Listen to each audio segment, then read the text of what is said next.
Sebelum kita mulai dari kita satukan hati kita berdoa. Bapa di sorga, Bapa yang baik, kami tetap mengucap syukur kepadamu, firman yang selalu mengajarkan kami untuk selalu mengucap syukur di dalam segala hal. Bapa, kami percaya segala sesuatunya telah Engkau suratkan, telah Engkau pegang, Engkau yang berkuasa atas segalanya, Engkau yang berdaulat atas segala setiap kehidupan kami. Tuhan, saat ini akan dilakukan untuk acara di mana keluarga di tempat ini sedang berduka. Kami percaya ada Roh Kudus yang memimpin kami, memberi penghiburan dan memberikan kekuatan. Oleh karena itu Tuhan, kami mulai aktivitas kami, ibadah kami saat ini hanya di dalam nama Tuhan Yesus. Berdoa dan bersyukur. Amin. Mari kita bernyanyi. Molosat maho berhatu nada 2 3 ya. Molosat maho berhatu nada Holang Yesus baik Dogan naho ramotan naho Doguon naho Ramotan naho sudah nalakan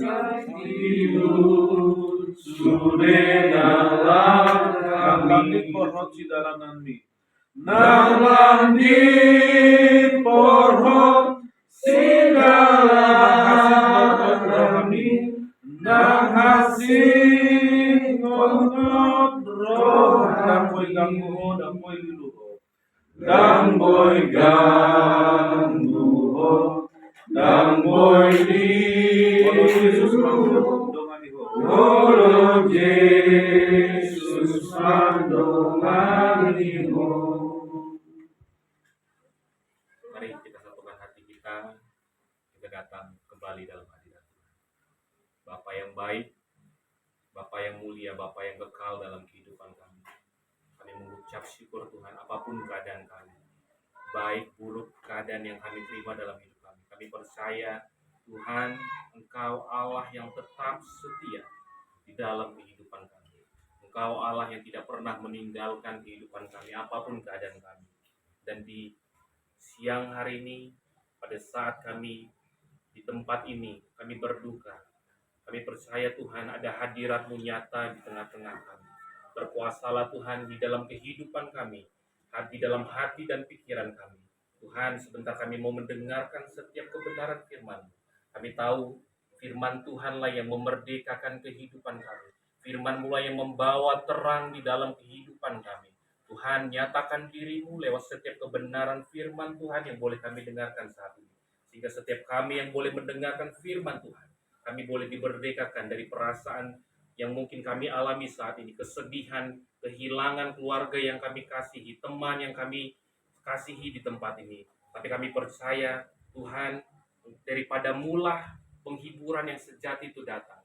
Dari Roh-Mu yang kudus yang akan menghiburkan kami, yang memberikan sukacita di hati kami. Tuhan, kami serahkan segala sesuatunya hanya di dalam tangan Tuhan. Biarlah Tuhan Kau yang memimpin seluruh acara pemakaman pada hari ini. Tuhan sendiri yang bekerja, Tuhan sendiri yang berdaulat. Tuhan jamah setiap hati orang yang hadir di tempat ini. Sehingga ketika mereka saat ini datang di tempat ini, Tuhan sendiri yang menjamah hati mereka. Dan mereka boleh bertemu dengan firman-Nya, yaitu Kristus dalam kehidupan kami. Terima kasih Bapa, kami siapkan hati kami dengan hati yang paling subur. Kami mempersiapkan hati kami yang paling haus akan firman Tuhan. Dan kami menyiapkan hati kami. Biarlah firman-Mu boleh bertumbuh dalam hidup kami. Terima kasih Bapa, hanya di dalam nama Tuhan Yesus. Kami berdoa dan mengucap syukur haleluya. Amin. Shalom Bapak Ibu. Terima kasih di dalam Kristus. Izinkan saya memperkenalkan diri terlebih dahulu kepada kita semua. Saya adalah Pendeta Yeremia. Kami adalah keluarga dari GPI Abahom.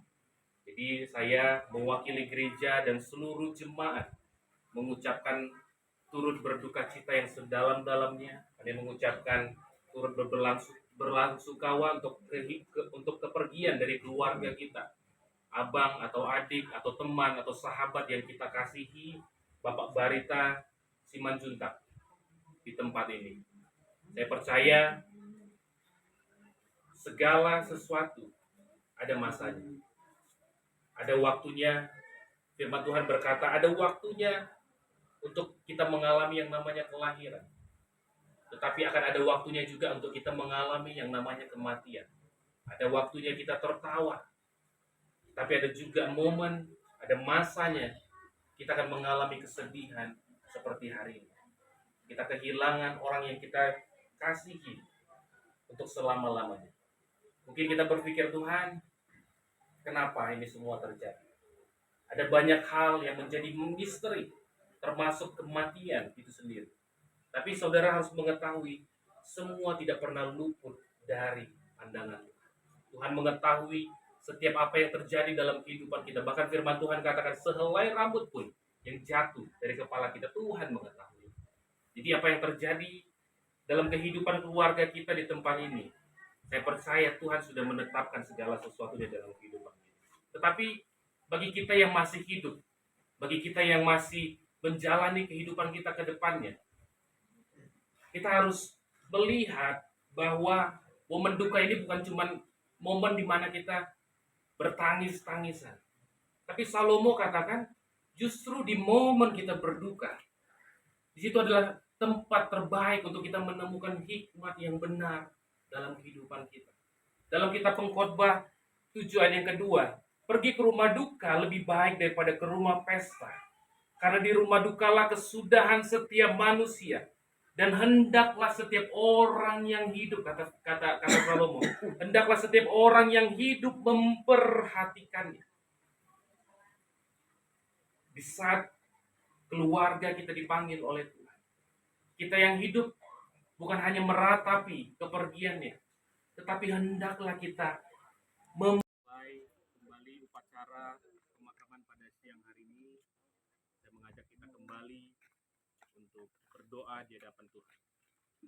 Bapa yang baik, terima kasih Tuhan, Kau telah tibakan kami di tempat ini, di tempat peristirahatan saudara kami, almarhum Barita Simanjuntak, di tempat peristirahatan yang sementara ya Tuhan. Bapa, sebentar kami akan memulai upacara pemakaman dari saudara kami ini. Kiranya Tuhan yang menuntun, Tuhan yang memimpin segala sesuatunya. Biarlah Tuhan yang beracara di tengah-tengah kami. Kau yang berdaulat dan berkuasa dalam kehidupan kami. Kami siapkan hati kami untuk kembali mendengar firman-Mu. Di dalam nama Tuhan Yesus kami berdoa dan mengucap syukur. Amin.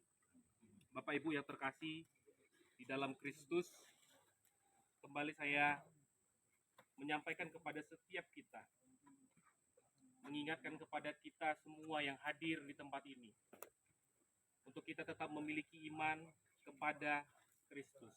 Firman Tuhan dari Amsal 11 ayat 19 berkata, siapa yang berpegang kepada kebenaran yang sejati akan menuju kepada hidup. Tadi saya sudah sampaikan kepada kita semua di rumah duka, bahwa setiap kita harus memperhatikan kehidupan kita dengan baik-baik. Salomo mengajarkan untuk kita memperhatikan keadaan kita. Bisa kita berada di rumah duka, kita memperhatikan cara kita hidup, bagaimana kita hidup di dunia ini. Bisa kita tahu bahwa ada yang disebut namanya kehidupan kekal setelah kematian. Kematian adalah jalan, satu-satunya jalan untuk kita mencapai yang namanya kehidupan kekal. Tetapi bisa kita masuk kepada kehidupan kekal itu sendiri, Bapak Ibu. Kita membutuhkan Tuhan yang adalah penyelamat dalam hidup kita. Kita membutuhkan Kristus dalam kehidupan kita. Saya mau katakan, hanya iman kepada Kristus yang menyelamatkan kepada kita, untuk kehidupan kita. Kisah Rasul 4 ayat 12 berkata seperti ini. Keselamatan tidak ada di dalam siapapun juga selain di dalam Dia. Sebab di bawah kolong langit ini tidak ada nama lain yang diberikan kepada manusia yang olehnya kita dapat diselamatkan. Paulus berkata kepada Timotius, Timotius, bertandinglah dalam pertandingan iman yang benar. dan raihlah, rebutlah kehidupan yang kekal itu. Paulus mengajarkan kepada Timotius, karena sebab itulah kamu dipanggil oleh Tuhan dalam kehidupanmu, untuk kamu memiliki iman yang benar dalam kehidupanmu. Jadi setiap kita yang hadir di tempat ini, saya mau mengingatkan untuk setiap kita boleh punya iman yang benar di dalam kehidupan kita. Apa pertandingan iman yang benar menurut Paulus? Di ayat yang ke-11, Paulus dengan jelas berkata dalam 1 Timotius 6, ayat yang ke-11. Tetapi hai engkau, jauhilah semua itu. Yang dimaksudkan Paulus adalah kejahatan, cinta akan uang, berbagai hal nafsu dunia ini.